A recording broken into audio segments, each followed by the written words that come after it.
Hello friends, welcome back to my channel. आज मैं बात करने वाली हूँ कि मसाज के टाइम जब आप बच्चे की मसाज करें तो आपको किन किन बातों का ध्यान रखना बहुत ज़्यादा ज़रूरी होता है जो बच्चे के लिए सही हो। क्योंकि अगर आपने कुछ चीज़ों का ध्यान नहीं रखा तो बच्चे को मसाज का फ़ायदे के बजाय नुकसान हो सकता है। तो जब आप बच्चे की मसाज करें तो सबसे पहले आप ये ध्यान रखें कि आपको तेल का चयन सही करना है। मौसम के हिसाब से ही तेल आपको लेना है। अगर गर्मी या बरसात का मौसम है तो बहुत ज़्यादा गाढ़ा चिपचिपा तेल आपको नहीं लेना है और बहुत ज़्यादा गर्म तेल भी आपको नहीं लेना है।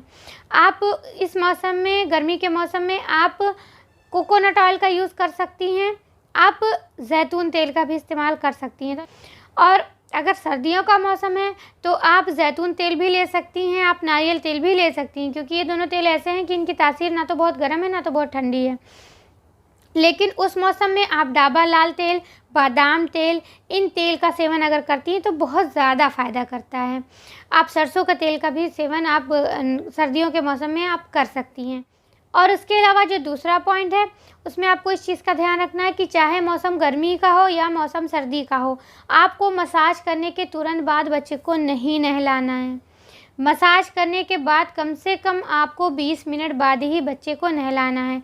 ऐसा इसलिए क्योंकि मसाज करने के बाद बॉडी का टेम्परेचर बढ़ जाता है।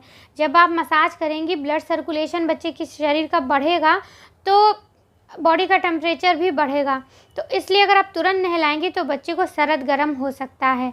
तो इसलिए चाहे गर्मी हो चाहे सर्दी हो, कम से कम 20 मिनट हो जाने के बाद ही बच्चे को नहलाएं।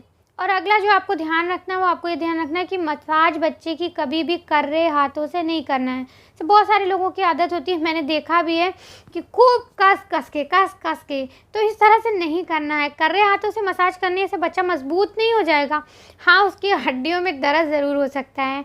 तो आप हल्के हाथों से मसाज करिए। मसाज का मतलब है कि बच्चे की बॉडी का जो ब्लड सर्कुलेशन है वो तेज़ हो, उससे बच्चे की ग्रोथ अच्छे से होगी, ब्लड सब जगह अच्छे से सप्लाई होगी, तो मांसपेशियां, हड्डियां अच्छे से मजबूत होंगी। बस इस चीज़ का आपको ध्यान रखना है। और अगला आपको ये ध्यान रखना है कि जब बेबी हुआ है तब से आपने जब मसाज करना शुरू किया है तब से लेकर आप 2 साल तक बच्चे की मसाज तो कम से कम आपको करना ही करना है।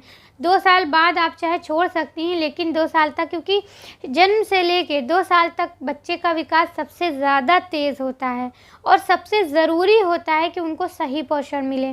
तो इसलिए 2 साल तक बच्चे की मसाज ज़रूर करें। और जब भी आप मसाज करें तो आप मसाज करते टाइम बच्चे की ये जो उंगलियों के पोर होते हैं, गर्दन के पीछे का हिस्सा होता है या आगे का हिस्सा होता है गर्दन का, या बच्चे का जो अंडर आर्म्स है, डायपर एरिया है, इन सभी में बहुत अच्छे से ऑयलिंग करिए, क्योंकि इस जगह पे मैल बहुत आसानी से इकट्ठा हो जाती है। अब बच्चे की इस जगह पे देखें, या पैर की जो उंगलियों के बीच का हिस्सा होता है, इसमें अगर आप ध्यान दें तो मैल बहुत जल्दी इकट्ठा हो जाती है। तो जब आप मसाज करें तो इन जगहों को बहुत अच्छे से साफ़ करें।